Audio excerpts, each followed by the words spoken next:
misplacedstraws.com, where music comes to life.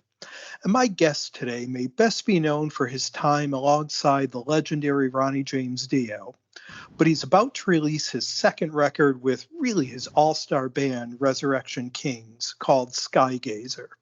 Here today to talk about that record and take a look at his career, please welcome Craig Goldy. Welcome, Craig. Oh, hi. Thank you, Jeff. It's an honor, like I said, honor and privilege to be here with you.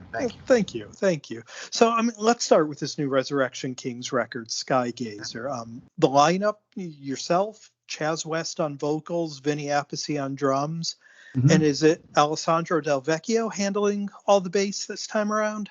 Actually, he and I split it. I did some keyboards and bass, and he did some keyboards and bass. And actually, me and Ronnie did all the keyboards for Magica and Master of the Moon together. Okay. And now on the first Resurrection Kings record, came out a while ago, back in 2016. At that time, he had Sean McNabb on bass. Why the gap for so long between the two records? Well, it's just that the life has a way of not reading our list of things we'd like to do. And there other things came up, and life happens, and there really wasn't any. We wanted to do another one sooner, but there were other things that came up, and but in a way, everything happens for a reason. So I'm sure it's a good timing. And now Alessandro, in addition to playing on it, also produced the record. Did you guys co-write together? Did you and Chaz write together? This was the first time that me and Chaz didn't write together. We normally do. It was one of those things. It was like a timing thing. And me and Alessandro usually like to write together. And then Alessandro will also write with other guys. And this kind of album, I like it like this because I'm not in control. A lot of people don't like being not in control. So it was out of my hands on what songs Frontiers would pick, but I have a lot of faith, and it never steered me wrong with their gut instincts on the kind of songs that Alessandro would write without us, with us, me and Chaz, or without, and then there was a couple of songs on here that actually started with a drum groove that Vinny sent me, and just by listening to the drums, all of a sudden, I got inspired, and music came from it. So there's a lot of different things, and collaborative wise is a lot different, also the same. Now, were you guys ever able, with the pandemic going on, to be in the same place to write and record, or is everything kind of done electronically these days? Well, most of the time it's kind of like this. If you got to know the rules in order to break the rules. And I was lucky enough to be old school, learn the old school and new school. So I'm kind of a hybrid, because it's much more beneficial for songwriters to be in the same room together. Yeah. But there's no question about that. However, there are certain guys who, once they've mastered that particular, I guess it's called a paradigm, then we started doing things like, here, I got some ideas, and I would write some stuff and send it, MP3 back and forth, because a lot of times the people I would be working with were in a different country. Right. And so that automatically, with the budget and stuff, that automatically kind of forced us to do it. But at the same time, we knew how to construct a song almost as if we were in the same room. For instance, I called it global hours. I would get up at like 4 o'clock in the morning, and it would be real time for them. Yeah. So we would be able to talk to each other either on the phone or Skype or email in real time. So we kind of did the best we could as kind of recreating that same room type of thing. Now, Alessandro works with a ton of bands on Frontiers, and you mentioned your faith in the label and picking the right thing. How does that work? Do you sort of get an Alessandro time slot of he's available in this time to work on your record? And do you ever kind of worry that wherever his head's at isn't going to fit what you're writing and playing? Well, that's a really good question, and no, it would make perfect sense if the answer was yes. Mhm. It would make perfect sense, but actually no, because that first album we did together, uh, we all became close right away. These guys are good people. Um, they, it, Alessandro is one of the nicest guys I've ever known and most talented guys I've ever known. He's great at melody lines and lyrics and song structure, and it becomes a collaborative kind of thing because I don't really want to do everything. I can write a song all by myself, lyrics, melody lines, and stuff. I did 2 songs for a tribute to Ronnie a couple of years back, and did everything not because of hey, look what I can do. I just wanted to be able to tell my story my way. Mhm. But with Alessandro, he's so multifaceted, and I've never been disappointed. There's only been a couple of times when I might change a melody line here or there, or change a lyric here and there, and sometimes he'll come up the melody lines and I'll do the lyrics, Mhm. and then he'll kind of change a line here and there. So it always just it was a joy the first time, and it was a joy the second time.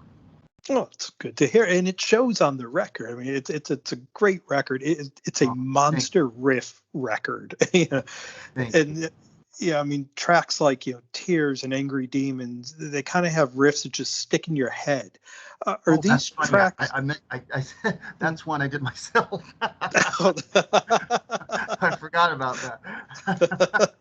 Well, I mean, I was surprised it went through.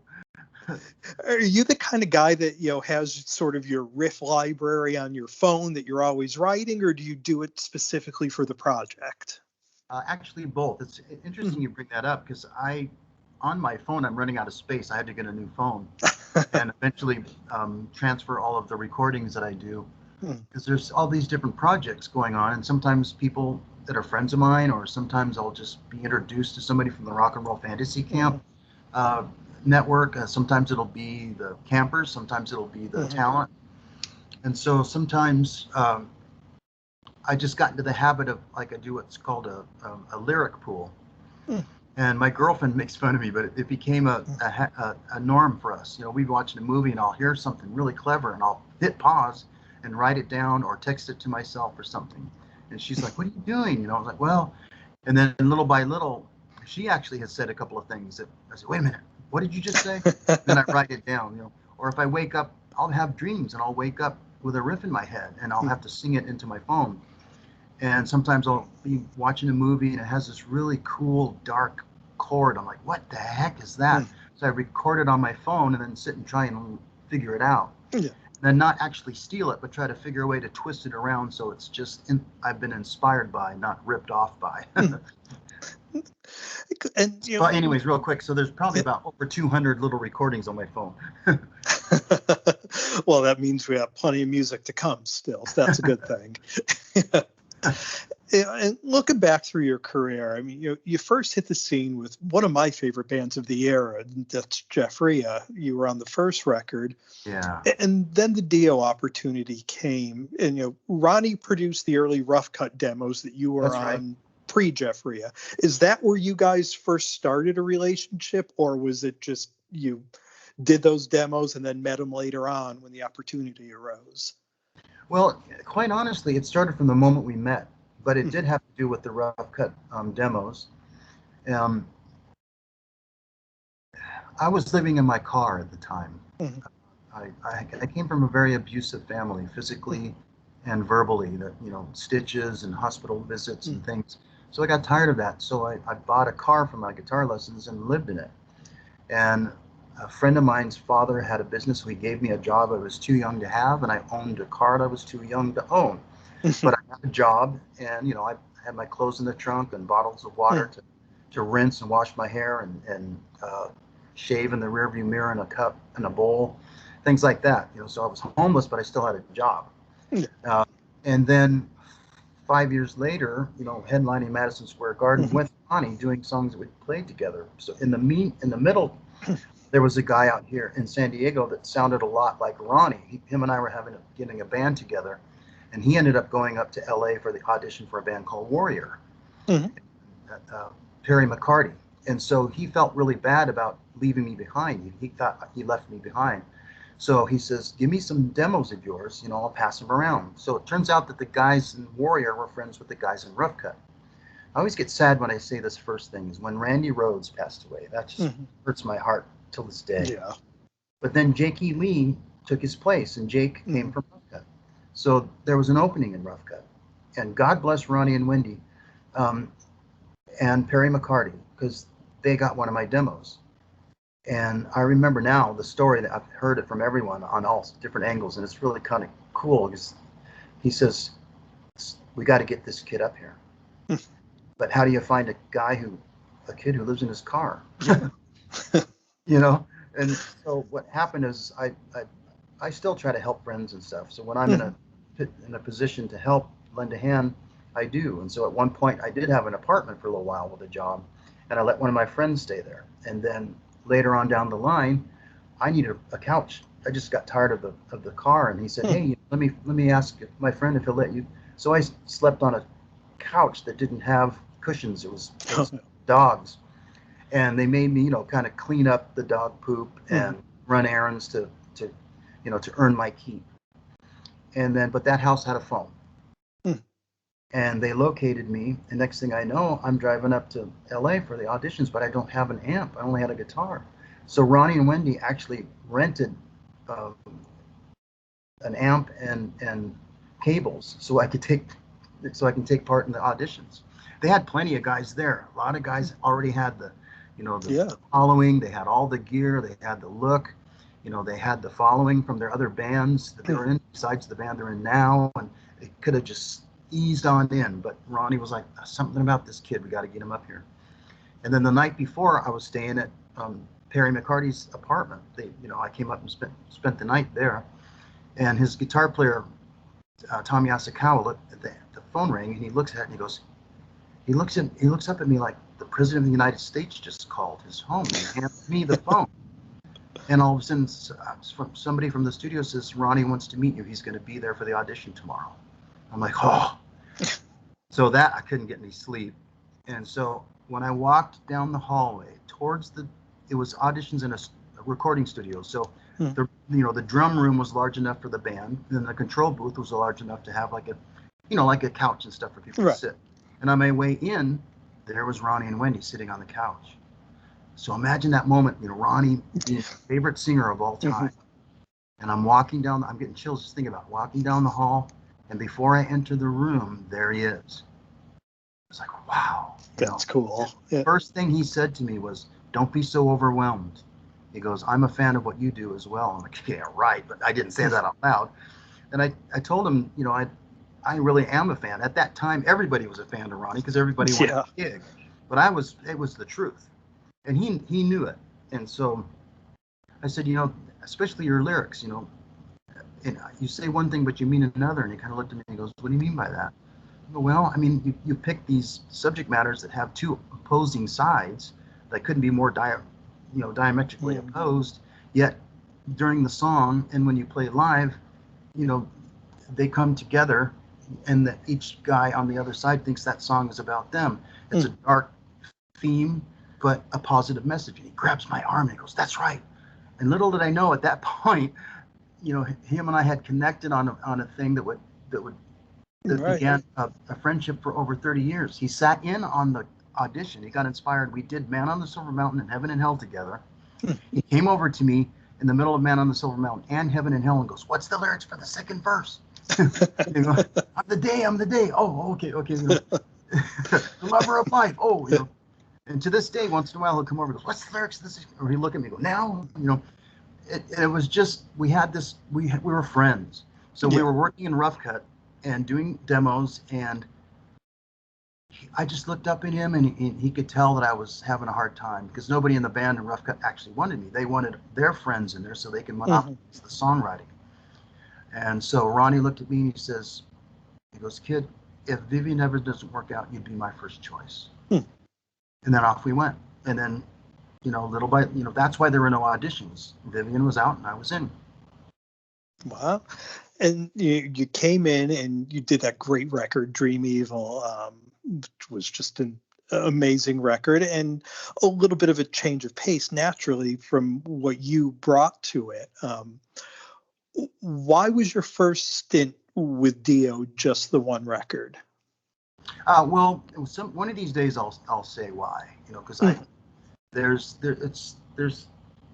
it's a very strong story, but I don't really want to say anything until it gets worded correctly. So I'll Understood. Yeah. I'll come out with that later. It definitely was not me going, oh, okay, great, thanks, Ronnie. Screw you, I'm going to go do my own thing. It was not that at all. Well, and you went back with Ronnie for Right. some of the later era records, Magic, and the last Dio record, Master of the Moon. And was there ever any talk while he was with Heaven and Hell, before he got sick, of going back and doing another Dio record?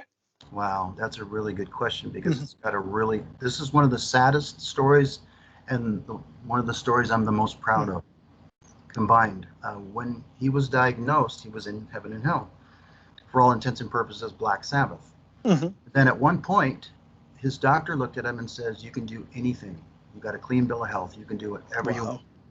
And Wendy looked at Ronnie and she says, what do you want to do? And at that time, Ronnie was back in the 20,000 seat arenas again. They were making money, money hand over fist. It was amazing. And they all thought that he would go do that and just, put as much money in the bank as he could for his retirement. And he turns around to Wendy and says, I want to write with Craig. And then there we were. We're starting to write again. I had one little stint because they already paid me, and they already paid for visas and everything. He's all, don't worry about it. I'll work on the story. You go do that, and we'll have more to work on when you get back. When I got back, he was in the hospital. Yeah. But it was just, I'll never forget that. He said, I want to write with Craig. Yeah. So there is a song that's unreleased that eventually will come out at some point. Oh, can't wait to hear unreleased Dio from what would have been those last sessions there. That'd be amazing. Yeah. And you put together Dio Disciples with Rudy Sarzo, Scott Wren, Simon Wright, Ripper Owens, Oni Logan. And now Wendy had a hand in putting that together, correct? Absolutely. Yeah, she was the one. It was actually her and Simon. Because actually, for a long time, Ronnie and Simon were like best friends for a long time. He actually lived at the house, and whenever I would do an album with him, he would actually have me move in with him, so we had 24-hour access to each other. But when Ronnie's a very private person, so to have a band member live in your house, for almost 10 years, that says a lot. They really liked each other. They were friends, and so. I forget what you'd mentioned. Now I got lost my train of thought. Sorry. Oh, just Wendy putting together Dio Disciples. Wendy and Simon. Wendy and Simon. Yeah. And you guys will actually be taking part in the Dio Benefit live stream on July 10th, correct? Well, actually, there's a couple of things happened, and I got injured recently, so I'm able to do that, to participate this particular time. Okay. But, it's not life-threatening or anything. It's just a matter of when, not if. So. Yeah. And now Vinny in his other band, Last in Line, started off as sort of a similar thing, playing some Dio stuff before they sort of morphed into their own thing. Is there camaraderie among all of the people that, were in Ronnie's orbit? Aside from the ones in Dio Disciples and Vinny, do you keep in touch with any of that brotherhood of Dio band members? Yeah, I'm glad you said that and made that question that way, because it proves my point, really. I've been trying to tell people that band was run like a family. And I mean, there's only like one person that still has animosity. I mean, you can't, it says a lot when everybody else that you work with loves you, but except for one guy. And I'm not saying that Viv's a total jerk, because I like him. Him and I get along fine. And I've always been friends with Jimmy and Vinny, and I mean, so yeah, we stay in touch. I went to Vinny's birthday party at one point, and Vivian Campbell was there. We were just saying, hey man, how you doing? No problem.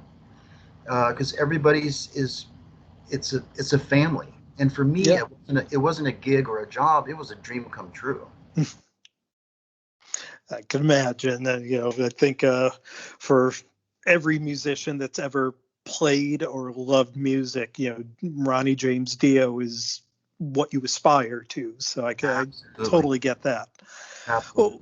Well, we've been spending some time here talking with Craig Goldy. The new record from his band Resurrection Kings is called Skygazer. It's out everywhere on July 9th, all the streaming services. There's physical product available online as well. Have you guys begun to think of any touring plans to back up this record? Well, yes and no. I mean, the COVID kind of Yeah. put the brakes on it. Now we're still moving, but it's like driving with the emergency brake on. So we're still, we're getting there, but not quite there yet. So, I mean, yes, we definitely would love to tour this album. And so if we have an opportunity that doesn't put our lives in jeopery, yes, we will. Any idea who'd be taking on the bass role? Well, I would hope that, Sean would be open, because it wasn't like nobody liked him or we didn't want him on it. Just there was something had happened between him and the record company that I'm sure they would rather tell it themselves than have me say it. So there was definitely no animosity with the band. Well, it's always good to hear.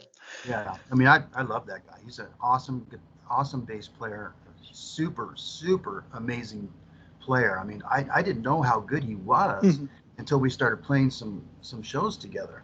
After this, I mean, anybody can record really well, but when you start playing album quality live, that's a different story. Well, again, the band is Resurrection Kings. The album is Skygazer, out everywhere July 9th. And Craig, I can't thank you enough. I've thoroughly enjoyed talking with you and meeting you for a few minutes on the line here. And hopefully we'll get to say hello when you guys do hit the road and come out to the East Coast. I hope so. Yeah, I really enjoyed this, because I love it when an interview is more of a conversation between, I mean, I've never met you, but it's like there's an automatic friendship already. Without a doubt. Yeah. Just that mutual respect. And do you have a moment to tell me how you came up with misplaced straws? Of course. Well, I love that. Oh, thank you. First of all, when I was put together, we got to come up with something memorable. So Jeff Scott Soto has become a good friend. I've interviewed him a million times. I love that guy. He teases me constantly about the name every time we talk. But him and I were in a band together before I got the call to go to Dio. Me and Rudy Sarzo and Tommy Aldridge and Jeff Scott Soto were working together. I love Jeff. He's an amazing guy. He's so cool. Sorry, I didn't mean to interrupt you. Oh, no problem. And well, my favorite band since I was a kid is Marillion, English prog band. Yeah, just one of my favorites ever. Still to this day, they are. Absolutely. And naturally, their two big records were Misplaced Childhood and Clutching at Straws. So Misplaced Straws. Wow, cool. Yeah, every now and then you run into a Marillion fan who just kind of winks and they get it right away. Right. Yeah, I love Marillion. It was Fish, right? Yes. Yeah, the original singer. Yep. Yeah. Great band. Yeah. Well, thank you very much, Jeff. I really enjoyed this. And let's stay in touch, because it's crazy out there. We're all in this together. It's very seldom that I can tell you're a man of integrity. You're very creative. You got a great heart. You're warm and kind. I bet you a lot of your friends often come to you to solve their problems. I try. If I can help, I can. Right? That's the thing. Is that close? It is. Yeah. You seem very level-headed, and your opinions are based on fact as much as possible. Thank you. I really appreciate that. That's amazing. Thank you so much. It's just the truth. If I was looking up at the sky one day and I saw a beautiful sunset and I said, "Hey, look at the sky. Isn't that amazing?" Would the sky have to say thank you? Well, I definitely thank you, my friend. This has been amazing. We will stay in touch, and we will definitely catch up on the road. Okay. Thank you so much, Jeff. I appreciate it. Thank you. Yep. Bye. Okay, bye.